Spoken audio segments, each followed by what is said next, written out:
What was your worst performance? What happened? Take us to that moment. Tell me all about it. The whole audience went like that.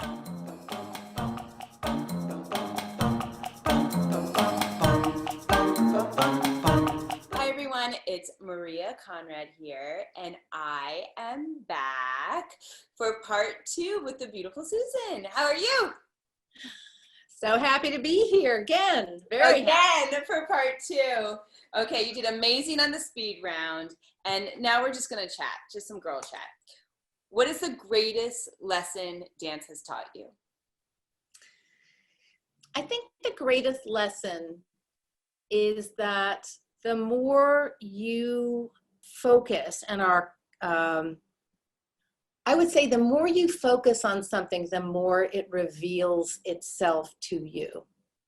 And your focus can't be desperate. Your focus has to be buoyant. It has to be flexible. It has to be alive. You have to be with the flow of life. Because if you push too hard, it will block you. If you don't push hard enough, you'll be blocked. You have to literally dance with this art form internally in order to know it deeply. And that might be a little esoteric for people, but when I started to realize that if I was not only worked hard, but was also receptive, that I was learning so much more about the art form, about myself within the art form. I became able to accept who I was within the art form instead of who I thought I was supposed to be.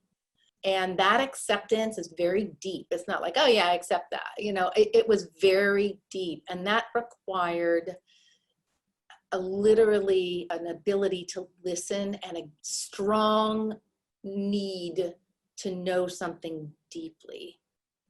I love that you said that it can't be desperate. It has to be buoyant, because I think so many times as dancers, it is desperate. Like, if I could just get these feet, or if I could just get this turnout, or I could just get, you could have all that, but that's not what it takes ultimately to be a dancer. So I love that, and I hope our young dancers can hear that. That's the first time I've heard somebody say it like that, and I think that that's really beautiful. Okay, what was your worst performance? What happened? Take us to that moment. Tell me all about it. Okay, so it's still quite vivid in my mind. I was dancing at La Scala, and I got a call from the Royal Ballet, and they said, one of our ballerinas is injured. Would you please come to London and dance La Bayadere with Irek Mukamedov? So, of course, yes. And so I finished my performance, and I came right to London. And I had a very, very short rehearsal with Irek. You know, he said, okay, come here, you know, let's do some pirouettes. Okay, see you at the performance. I mean, he was just not interested in rehearsing. And I hadn't done Bayadere, I don't know, 6 months, a year, whatever it was. He just was not interested in rehearsing. And I also did not get a dress rehearsal. So needless to say, that on the morning of the performance, I was the color of my sweater. I was white. And so my husband at the time, I was married, and he looked at me and he said, I'm going to go out now, and I'm just going to let you have the whole day, you know. Just have it. Just have it. Yeah. Yeah. And so I remember going into the theater and putting on my eyelashes, and you know, my hand was shaking. I was just so nervous. And before I went on stage, the women in the corps said, oh, we didn't tell you, we forgot to tell you, but you know, there's a big gaping gap in the front panel of the stage, so just step over it. And so, you know, like, don't do any turns there, don't chaîner or there. I was like, oh my God, now I have to worry about this big, you know, divot in the middle of the stage. And so I went out there. I was extremely nervous, and we get to the snake variation in the red costume. Mm-hmm.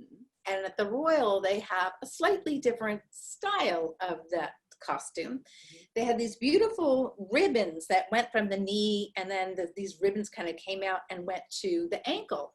Uh-huh. And I thought, oh, that's so pretty, you know. Well, because I didn't get a dress rehearsal and I'd never worn the costumes, I didn't recognize that they had slightly different choreography than I did, which was they had, during the fast part, they have this big renversé, mm-hmm. and I had pirouette into a pencil into chaîné. So I get in the middle of that pirouette and I'm threading my foot through, and of course it gets caught in the costume.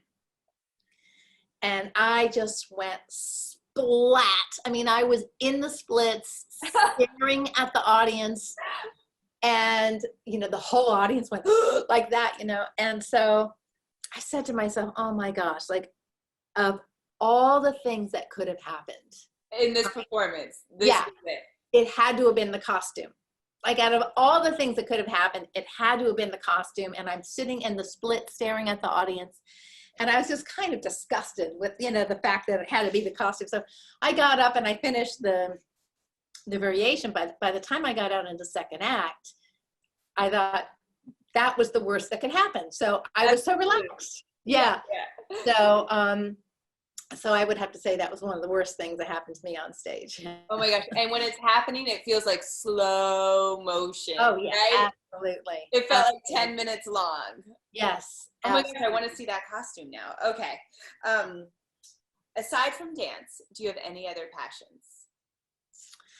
Well, I love to read. I love to meditate. I really love to meditate. I love walking in the woods, like hiking. I love biking. Yeah.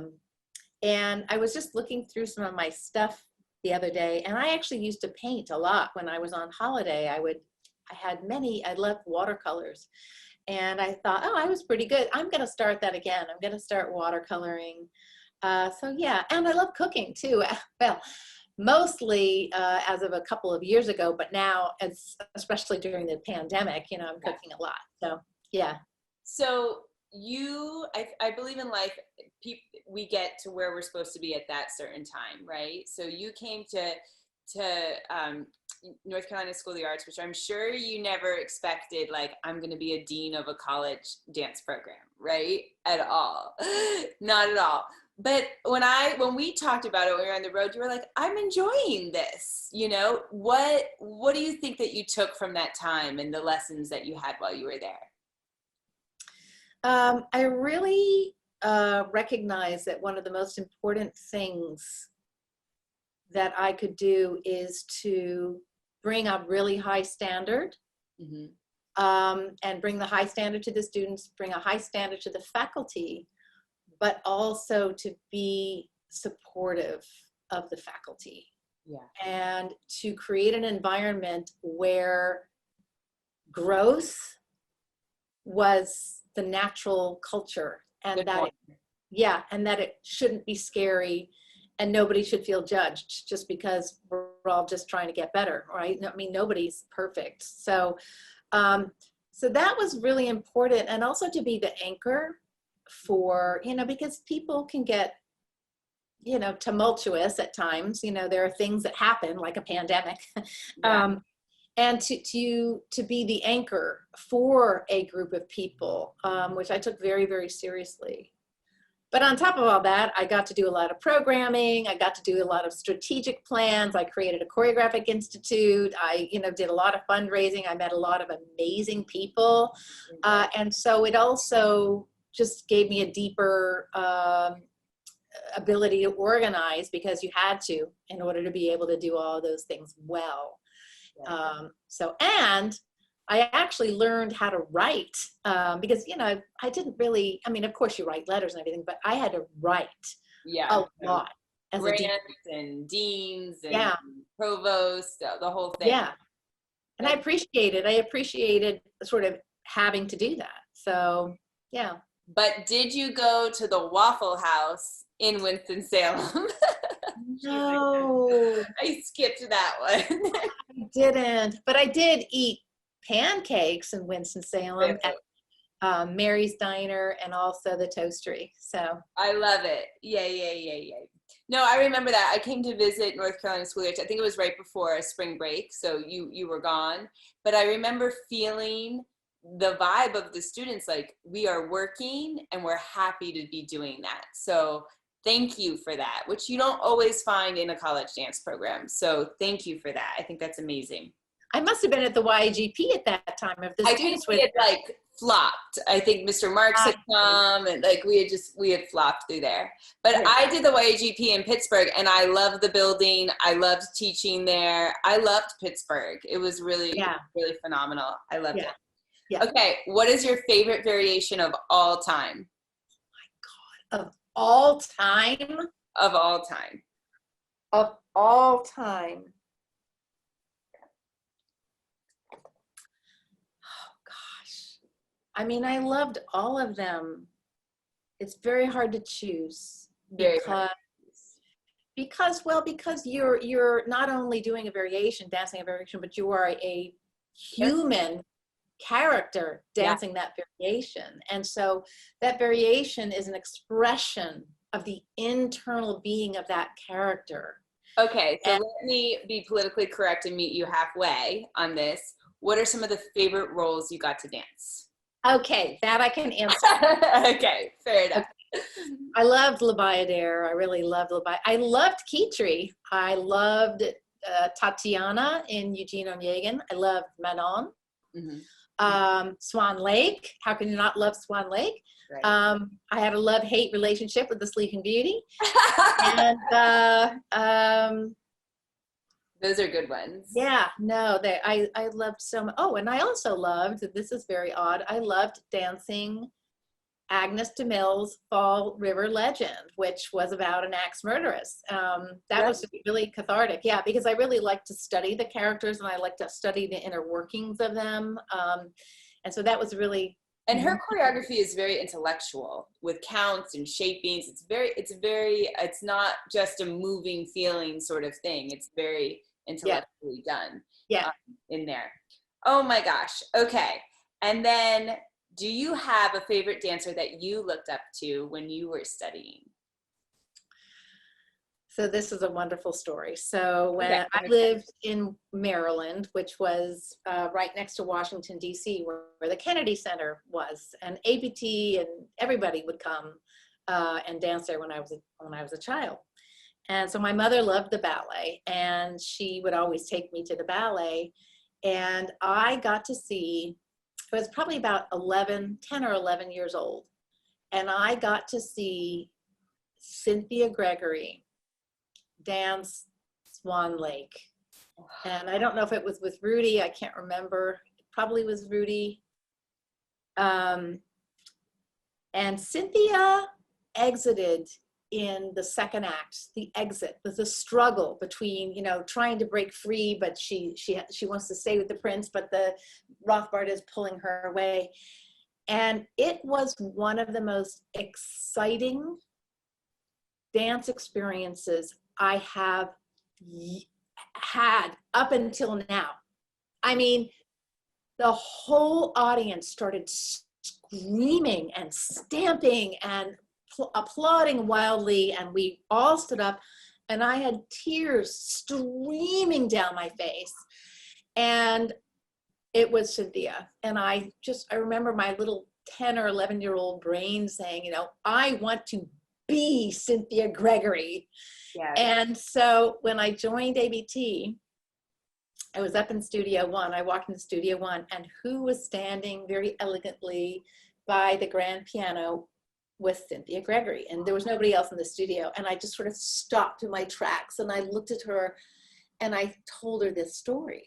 And I said, I have always wanted to be Cynthia Gregory. And I was 18, I was brand new in the company. And Cynthia was such a generous, I'm sure, still a very generous person, very generous. And she has this wonderful little laugh, and she sort of up in her very nasally, wonderful laugh. And she looked at me and she said, you know, you kind of remind me of myself when I was your age. Oh. And I walked around for the next month saying, Cynthia Gregory said that I remind her of herself, you know, and it changed me, you know, it changed me to think that a star such as Cynthia could say something like that to such a young little green, you know, dancer. But it gave me a lot of confidence and a boost. So it was really lovely. You know what I love about that story? And I want to personally say thank you to all the donors and all of the ballet lovers that are still sticking by the ballet so that there's another 11-year-old girl to be able to have that experience. You know, it might not be in Maryland right now, but it might be the second week of September in Pittsburgh, you know, because I think that that's what makes the next generation of ballet dancers. Oh my gosh, I have chills. Okay, this is our last question, even though I could hang out with you all day, but you have more important things to do in the studio to go on. If you could give one piece of advice to your younger self, what would it be? I would say one of the things that I really learned was that when I stopped beating myself up, I actually got a lot better a lot more quickly. Right. And so I would say not, oh, don't beat yourself up. I would say whatever you focus on is where your energy goes. So who do you want to be in the world? Right. Oh my gosh. I mean, there's nothing better to say that. I want to be you and Cynthia Gregory. Okay. So, but thank you so much for being here with us on Women Crush Wednesday on Barre Talk. We're so proud of you, and I can't wait to see everything that you do in Pittsburgh. Thank you so much. Thank you. Thank you. Okay. And thank you for this lovely interview. We're going to do a little improv out, Susan. Are you ready? Okay. I don't know about this. I think. We have a little motion going on. Yes. You can do that. Yes.